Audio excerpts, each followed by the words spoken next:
From the newsroom at news.com.au. G'day, I'm Andrew Bucklow and this is the latest from the newsroom. It's Friday the 16th of October. Well, today's National Cabinet meeting has been called off due to technical problems preventing Prime Minister Scott Morrison from returning to Sydney. The PM is stuck in Cairns due to issues with his RAAF plane. Now, you might be wondering why ScoMo can't just jump on a video call to chat to the premiers. Well, apparently there's no secure facility for the PM to join a video conference in Cairns. The meeting will now take place next week. To New South Wales now, and a transcript containing evidence about the relationship between Premier Gladys Berejiklian and disgraced MP Daryl Maguire was accidentally made public yesterday. The Independent Commission Against Corruption published the transcript on its website for about half an hour before it was taken down.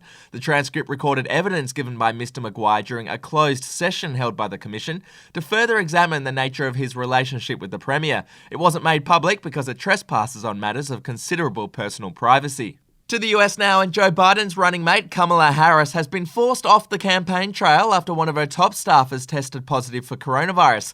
Senator Harris was not in close contact with the person and would take part in virtual campaign events over the weekend before returning to in-person campaigning next Monday.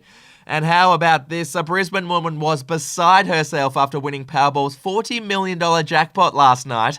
The woman, who wishes to remain anonymous, actually said she had a weird feeling earlier in the day yesterday she was going to win. She plans to use the money to retire from work, buy a new home and travel around Australia. No, I'm not even jealous at all. Not one bit.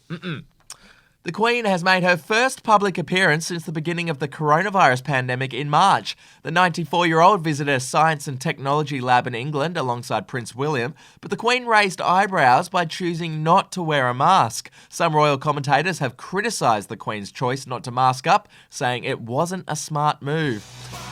And Australia could be set to get a very famous new resident. Bruce Spingsteen has said he'll move to Australia if Donald Trump wins re-election. Now, the boss said he doesn't think Trump will win, but if he does, he'll be on the next plane down under. And finishing with sport, and the Rugby Championship has been thrown into chaos with news that world champions South Africa have withdrawn from the tournament. It means the competition will be reduced from 12 games to 6 and only involve the Wallabies, All Blacks and Pumas. Apparently, the Springboks weren't confident they'd had enough time to prepare for the tournament. Well, that's it from the newsroom. We'll be back with another update in the Arvo. Your update from news.com.au.